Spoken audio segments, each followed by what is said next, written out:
The 4 things it takes to be an expert. Hopefully you guys have an amazing day. Hopefully you're going to have an amazing day. I don't know if you're going to keep having it. Hope I don't make it worse. I mean, that much I can say. Hope not. Hopefully this is going to make it better. Make an even better day, right? Hopefully, right? Let's watch this. Let's learn together. Watch this with me. Let's learn together. Let's go. Nothing else to say. Veritasium. Let's go. 2 million views. This dropped. What day is it today? That is the 4th. I don't have it on personal. Yeah, nobody texts me. There's no need for me to have it on Do Not Disturb. I don't get notifies, but that's fine. Let's go. Do you bring this trick out at parties? Oh no, it's a terrible party trick. Who's this guy? Should I know who this is? I feel like I've seen this guy. 3.141592653897993. This is Grant Gussman. He watched an old video of mine about how we think that there are 2 systems of thought. System 2 is the conscious, slow, effortful system. And System 1 is subconscious, fast and automatic. Fast automatic, yes. To explore how these systems work in his own head, Grant decided to memorize 100 digits of pi. So it is pi. Then, he just kept going. He has now memorized 23,000 digits of pi in preparation to challenge the North American record. I don't believe that. 38196. That's 200. I don't believe it. I have to see it. I have to see it. 23. Oh my god. What? I don't want to hate on my mans, bro, but look, I can't help but say something, okay? He's gonna be a legend when he actually goes and breaks, and if he gets this record, I hope he gets the record. Who has the record? This is the thing people are competing for? Nah, how does pi even go that long? How does it have 23,000? Okay, look, mathematics is not my thing. But look, what leads you down this path? Again, he just said the whole system 1, system 2 thing, you know, thinking fast, thinking slow. But what drives somebody to remember 23,000 digits of pi? What is the usefulness? What are you getting? You better get this world record, because that's the only thing you could possibly get. What is the point of knowing 23,000 digits of pi? Who the fuck knows 23,000 digits of pi? How does that make any sense? I have wanted to make a video about experts for a long time. Dang, she played this that is Magnus Carlsen, the 5-time world chess champion. He's being shown chessboards and asked to identify the... You know, I actually really don't like chess players. Like I'm so jealous. I've played chess. I am so bad. Okay? I am so freaking bad. It's so bad, bro. Like, my physics teacher had to teach me how to play the game because I had never played it before. I had never even been introduced to a chessboard. I learned, like, this year how to play chess. Or maybe it was still last year. But, like, fool. I got beaten every time by my physics teacher. And he's mediocre as a player. That's what he says, not me. I'm not claiming that. He says it. You know, he says he's not that good. And I'm just getting fucking destroyed. I'm just so bad at, like, thinking ahead with these type of games. Like, 4 in a row? Never. I'm never playing it again. Never, bro. I'm sorry. Game in which they occurred. This looks an awful lot like Tal Botvinnik. Whoops. Okay, this is the 24th game from Seville, obviously. Now I'm going to play through an opening and stop me when you recognize the game, and if you can tell me who was playing black in this one. Okay, sure. Okay. So I'm sure you've seen this opening before. Okay, it's gonna be Anand. Against? Zapata.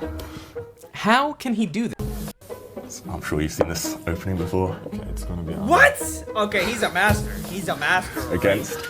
He's a fucking Zapata. nerd with chess. How can he do this? It seems like superhuman ability. Well, decades ago, scientists wanted to know what makes experts like chess masters special. Do they have incredibly high IQs? Much better spatial reasoning than average? Bigger short-term memory spans? Well, it turns out that as a group, chess masters are not exceptional on any of these measures. I don't believe that. With one experiment, chess You're masters are bullshitting. not exceptional. You're so bullshitting. I suck at it, bro. I mean, I could get better, but it's just like, oh, what? You're bullshitting. I think you're bullshitting. I think they have to have one of those. They have to just be so incredibly gifted, I feel. Right? Like, obviously it's hard work, but the talent has to be there, I feel. Like, the natural raw talent has to be. They have to have some kind of, like, advantage somehow. On any of these measures. I don't believe that. But one experiment showed how their performance was vastly superior to amateurs. In 1973, William Chase and Herbert Simon recruited 3 chess players, a master, an A player, who's an advanced amateur, and a beginner. A chessboard was set up with around 25 pieces positioned as they might be during a game, and each player was allowed to look at the board for 5 seconds. I would lose. Then they were asked to replicate the setup from memory on a second board in front of them. The players could take as many 5-second peeks as they needed to get their board to match. From just the first look, the master could recall the positions of 16 pieces. The A player could recall 8, and the beginner only 4. The master only needed half the number of peeks as the A player to get their board perfect.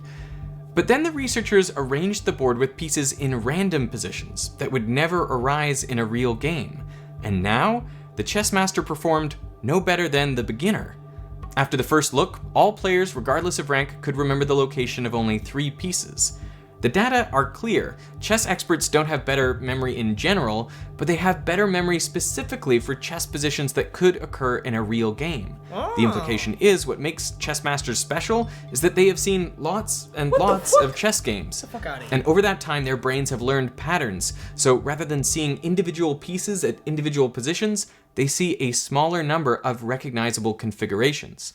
This is called chunking. What we have stored in long-term memory allows us to recognize complex stimuli. That is very interesting, you know. What? So they don't just have better memory, they just have better memory with the shit. Like they're with actual playable shit, they have good memory, not in general. Okay. Is that they have seen lots and lots of chess games. Yes. And over that time, their brains have learned patterns. So rather than seeing individual pieces at individual positions, they see a smaller number of recognizable configurations. This is called chunking. What we have stored in long-term memory allows us to recognize complex stimuli as just one thing. For example, you recognize this as pi rather than a string of 6 unrelated numbers, or meaningless squiggles for that matter. There's a wonderful sequence I like a lot, which is 30173, which to me means Stephen Curry, number 30, 173 games, which is the record back in 2016. So 30173. At its core, expertise is about recognition. Where's the one come from? 173 games, which is the record back in 2016. So 3173. Okay, I get it. The 1 is not for 1. It stands for 1. Like he won the games. 30173. At its core, expertise is about recognition. Magnus Carlsen recognizes chess positions the same way we recognize faces. Actually? And recognition leads directly to intuition. If you see an angry face, you have a pretty good idea of what's going to come next. Chess masters recognize board positions and instinctively know the best move. Most of the time, I know what to do. I don't have to figure it out. To develop the long-term memory of an expert takes a long time. 10,000 hours is the rule of thumb popularized by Malcolm Gladwell, but 10,000 hours of practice by itself is not sufficient. There are 4 additional criteria that must be met. What are those criteria? And in areas where these criteria aren't met, it's impossible to become an expert. So the first one is many repeated attempts with feedback. Tennis players hit hundreds of forehands in practice. So when he says impossible, does that mean you could never become an expert if you don't hit that? Or it's like, what did he say? There are 4 additional criteria that must be met. That must be met. And in areas where these criteria aren't met, it's impossible to become. Tennis players hit hundreds of forehands. Is it like the thing that they do does not allow them to have 10,000 hours? Or is it they just don't have 10,000 hours, so therefore if they don't have 10,000 hours of practice, then they're not a master? I don't know which one he means. Hands in practice. Chess players play thousands of games before they're grandmasters, and physicists solve thousands of physics problems. Each one gets feedback. The tennis player sees whether each shot clears the net and is in or out. The chess player either wins or loses the game, and the physicist gets the problem right or wrong. But some professionals don't get repeated experience with the same sorts of problems. Political scientist Philip Tetlock picked 284 people who make their living commenting or offering advice on political and economic trends. This included journalists, foreign policy specialists, economists, and intelligence analysts. Over 2 decades, he peppered them with questions like, would George Bush be re-elected? Would apartheid in South Africa end peacefully? Would Quebec secede from Canada? And would the dot-com bubble burst? In each case, the pundits rated the probability of several possible outcomes, and by the end of the study, Tetlock had quantified 82,361 predictions. So, how did they do? Pretty terribly. These experts, most of whom had postgraduate degrees, performed worse than if they had just assigned equal probabilities to all the outcomes. In other words, people who spend their time and earn their living studying a particular topic produce poorer predictions than random chance. Even in the areas they knew best, experts were not significantly better than non-specialists. The problem is, most of the events they have to predict are one-offs. They haven't had the experience of going through these events or very similar ones many times before. Even presidential elections only happen infrequently, and each one in a slightly different environment. So we should be wary of experts who don't have repeated experience with feedback. The next requirement is a valid environment, one that contains regularities that make it at least somewhat predictable. A gambler betting at the roulette wheel, for example, may have thousands of repeated experiences with the same event. That's a and chronic for each one, gambler. they get clear feedback. And Oh my god, this is a real sickness, bro. The fact that the dopamine part of the brain and how it's so easy to get addicted, it's just casinos are so evil, man. They're so evil. They knew what the fuck they were doing, bro. They understood psychology very well, and they knew they could manipulate and use the fuck out of you with that knowledge. They knew you were just gonna fall for it like a fucking idiot, and they do. People fucking eat it up, bro. You get fucking money, bro. How many people you seen get money? Like, they go to the casino, they blow it all. And it's also addicting, bro. Because you get that dopamine shit. And it's like chemicals in the brain. You actually get the hits just by being there, playing the games, gambling. It's so sickening, like, to me. The motherfuckers get rich off of this, right? Not the motherfuckers gambling and winning. The motherfuckers that design the games, right? That's who I'm upset at. I'm upset at all you motherfuckers that design this shit, because you knew exactly what the fuck you was doing. form of whether they win or But hey, I mean, you can't hate the player. You gotta hate the game, right? or lose. But you would rightfully not consider them an expert because the environment is Wait, low that did not validity. make any sense to what I just said. Because I meant, like, you can't hate the player, meaning the player in that situation would have been the person that created the game. But the game, in this sense, the way that I said it, would have been capitalism, of course. A roulette wheel is essentially random, so there are no regularities to be learned. In 2006, legendary investor Warren Buffett offered to bet $1 million that he could pick an investment that would outperform Wall Street's best hedge funds over a 10-year period. Hedge funds are pools of money that are actively managed by some of the brightest and most experienced traders on Wall Street. They use advanced techniques like short selling, leverage, and derivatives in an attempt to provide outsized returns, and consequently, they charge significant fees. One person took Buffett up on the bet, Ted Seides of Protégé Partners.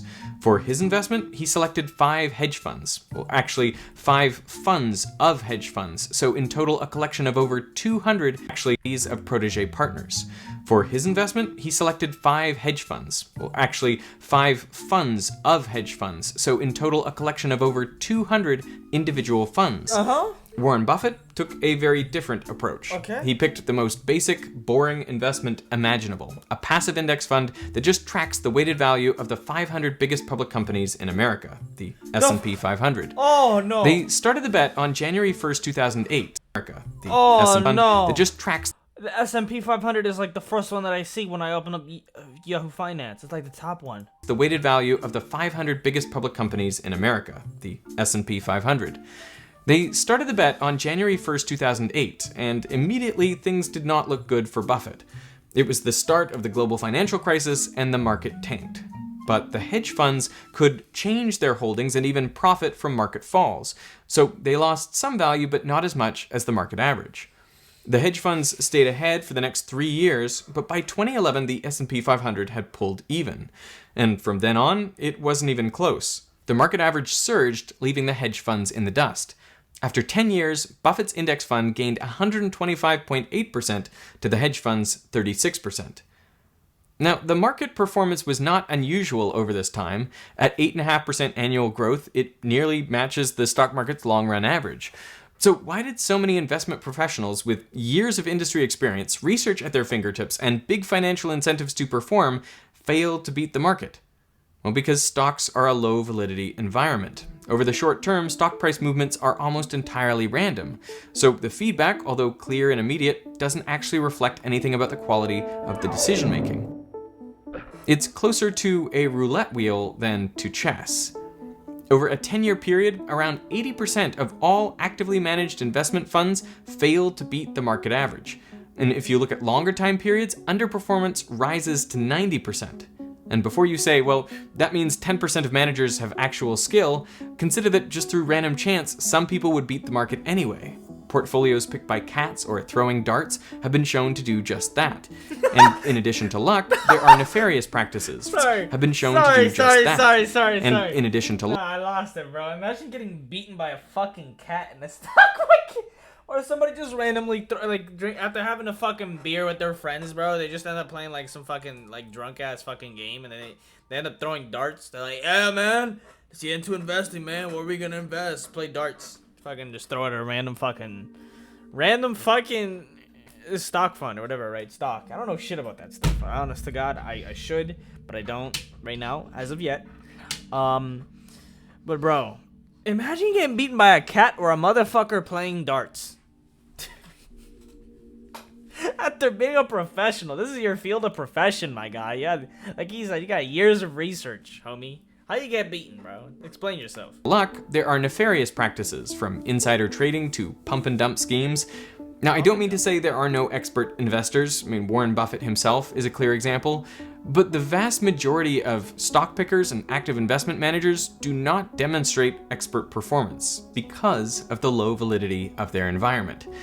Brief side note. If we know that stock picking will usually yield worse results over the long term, and that what active managers charge in fees is rarely compensated for in improved performance, then why is so much money invested in individual stocks, mutual funds, and hedge funds? Well, let me answer that with a story. There was an experiment carried out with rats and humans, where there's a red button and a green button that can each light up. 80% of the time, the green button lights up, and 20% of the time, the red button lights up, but randomly, so you can never be sure which button will light. And the task for the subject, either rat or human, is to guess beforehand which button will light up by pressing it. How are you gonna make them guess? For the rat, if they guess right, they get a bit of food, and if they guess wrong, a mild electric shock. The rat quickly learns to press only the green button and accept the 80% win percentage. Humans, on the other hand, usually press the green button, but once in a while they try to predict when the red light will go on, and as a result, they guess right only 68% of the time. So the rats beat us? We have a hard time accepting average results, and we see patterns everywhere, including in randomness, so we try to beat the average by predicting the pattern. But when there is no pattern, this is a terrible strategy. Even when there are patterns, you need time when the red light will go on. So is this guy helping you? Is this guy helping us beat the stock market here? Veritasium, you fucking you helping me invest. As a result, they guess right only 68% of the time. It's like a get out of here. They're posting a feedback in order to learn strategy. What did I click? Even when there are patterns, you need timely feedback in order to learn them. And YouTube knows this, which is why within the first hour after posting a video, they tell you how its performance compares to your last 10 videos. There's even confetti fireworks when the video is number 1. I know it seems like a silly thing, but you have no idea how powerful a reward this is and how much YouTuber effort is spent chasing this supercharged dopamine hit. To understand the difference between immediate and delayed feedback, psychologist Daniel Kahneman contrasts the experiences of anesthesiologists and radiologists. Anesthesiologists work alongside the patient and get feedback straight away. Is the patient unconscious with stable vital signs? With this immediate feedback, it's easier for them to learn the regularities of their environment. Radiologists, on the other hand, don't get rapid feedback on their diagnoses, if they get it at all. This makes it much harder for them to improve. Radiologists typically correctly diagnose breast cancer from x-rays just 70% of the time. Delayed feedback also seems to be a problem for college admissions officers and recruitment specialists. After admitting someone to college or hiring someone at a big company, you may never, or only much later, find out how they did. This makes it harder to recognize the patterns in ideal candidates. In one study, Richard Melton tried to predict the grades of freshmen at the end of their first year of college. A set of 14 counselors interviewed each student for 45 minutes to an hour. They also had access to high school grades, several aptitude tests. If you talk to me, you would guess low, because I would tell you, fuck school system, fuck the traditional way of doing things. Go fuck yourself. You're trying to make me become an engineer. You're trying to help me become a cog in the machine, teaching me to do this shit, teaching me to be on time, teaching me not to do teamwork because, apparently working with others is supposed to be seen as bad. It's supposed to be seen as cheating, when actually it's actually really beneficial in the real world. And all that other good stuff that comes with, the whole indoctrination and the behavior that they want you to have when you're in the school system and they're molding you to have, all that stuff. I would just tell you, fuck school, fuck this bullshit. I want to self-educate. I want to go learn what I'm interested in, philosophy, whatever, all this stuff. Fuck what you trying to teach me. I don't give a flying fuck about, what do I not give a flying fuck about? Because as a curious person, I actually find most things kind of interesting now. What do I not give a fuck about? Math, maybe. Weirdly enough, I'm not a big math guy. I don't like math. It's a whole different language. And it's a language that I'm not very familiar with, so it's hard. It's not just knowledge necessarily. It's a language. I know how good math is. You don't need to tell me. I'm just not good with math. I won't lie to you. But yeah, I can't think of one right now. Tests and a 4-page personal statement. For comparison, Melton created an algorithm that used as input only a fraction of the information, just high school grades and one aptitude test. Nevertheless, the formula was more accurate than 11 of the 14 counselors. Melton's study was reported alongside over a dozen similar algorithm that used as in personal statement. For high school grades, several aptitude tests, and a 4-page personal statement. For comparison, Melton created an algorithm that used as input only a fraction of the information, just high school grades and one aptitude test. Nevertheless, the formula was more accurate than 11 of the 14 counselors. Melton's study was reported alongside over a dozen similar results across a variety of other domains, from predicting who would violate parole to who'd succeed in pilot training. If you've ever been denied admission to an educational institution or turned down for a job, it feels like an expert has considered your potential and decided that you don't have what it takes to succeed. I was rejected twice from film school and twice from a drama program, so it's comforting to know that the gatekeepers at these institutions aren't great predictors of future success. So if you're in a valid environment and you get repeated experience with the same events, so then why don't they just clear, change them to timely machines? feedback for each attempt. Wait. You learn all that bullshit. So 11 out of 14, what kind of percentage is that? Right? So if you realize how accurate just using the algorithm would be with just half of the info, since I guess that's the only one that you can really put in an algorithm, the rest of it you kind of just need to take it in as a person, I guess. It's not something that can really be put in an algorithm. So just the bits that can be put in, it's way more accurate. Why don't you just do it with that? But then again, that wouldn't benefit me, because I don't have good grades. That was one of the things. But it's not about me, I'm just saying, it would be more beneficial to most people that are trying to make it to college, trying to make it to this, all that stuff. Wouldn't it just be more helpful to have the algorithm? Because, like he said, people are kind of shitty at picking most of the time. Will you definitely become an expert in 10,000 hours or so? The answer, unfortunately, is no, because most of us want to be comfortable. For a lot of tasks in life, we can become competent in a fairly short period of time. Take driving a car, for example. Initially, it's pretty challenging. It takes up all of System 2, but after 50 hours or so, it becomes automatic. System 1 takes over and you can do it without much conscious thought. After that, more time spent driving doesn't improve performance. If you wanted to keep improving, you would have to try driving in challenging situations, like new terrain, higher speeds, or in difficult weather. Now, I have played guitar for 25 years, but I'm not an expert because I usually play the same songs. It's easier and more fun. But in order to learn, you have to be practicing at the edge of your ability, pushing beyond your comfort zone. You have to use a lot of concentration and methodically, repeatedly attempt things you aren't good at. You can practice everything exactly as it is and exactly as it's written, but at just such a speed that you have to think about and know exactly where you are and what your fingers are doing and what it feels like.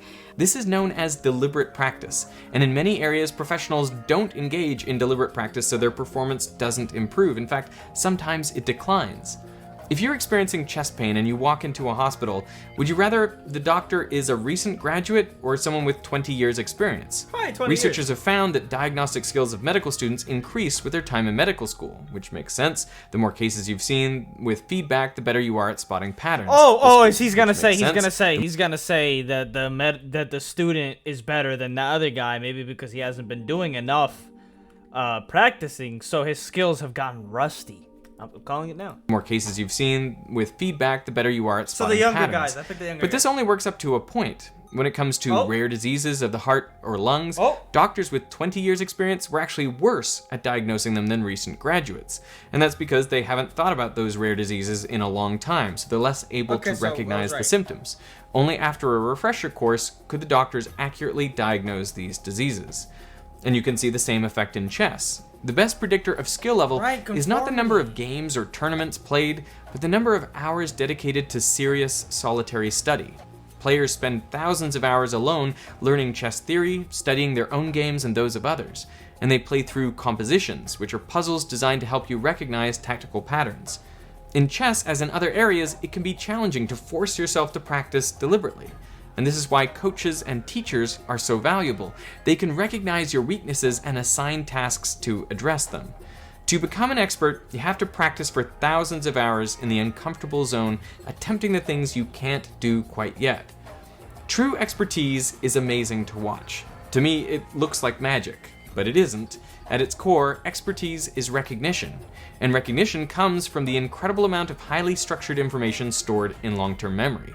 To build that memory requires 4 things: a valid environment, many repetitions, timely feedback, and thousands of hours of deliberate practice. When those criteria are met, human performance is astonishing. And when it's not, you get people we think of as experts who actually aren't. Sheesh. If you want to become a STEM expert, you have to actively Shouts out Veritasium. Great video from him. Lovely video. I fuck with it. This is Brilliant, isn't it? Sponsored by Brilliant? Yeah. The pattern recognition became very clear to me when I learned Morse code. The human brain takes 50 milliseconds to process and understand a sound. People regularly send and receive Morse code at 30 words per minute, which puts the DLT character in the gap between all characters. DIT character in the gap between all characters at 40 milliseconds, so you literally have to process sounds faster than your brain can recognize them. Over time, you start to hear whole words in the code rather than in individual letters, but you still have to decode call signs character by character. You basically cache the sounds in your brain without processing them, and once the whole set of characters passes, your brain is able to turn it into an idea. And it adds to the stack of previous ideas while your ears are already caching the next set of characters. Sheesh. Yeah, thinking fast and slow, right? That's something that I understand about this. I referenced it earlier. I fucking hell. Anyway. Hopefully you guys enjoyed. I know I did. I'm not subbed? Oh, that's criminal. That's fucking criminal. Anyway, subscribe to this channel if you fuck with it. If you like the video, subscribe, leave a like, all that good stuff. Let me know what you guys thought. 4 things it takes to be an expert, right? Is the 4 things. The checklist, right? He put it up. He got the checklist on here. Wait, where is it? Where's the final checklist? Why did he put it on there? It's this. A valid environment, many repetitions, timely feedback, and deliberate practice. 4 things to remember if you want to become a master at anything. Catch you guys in the next one, alright? The fuck? Okay.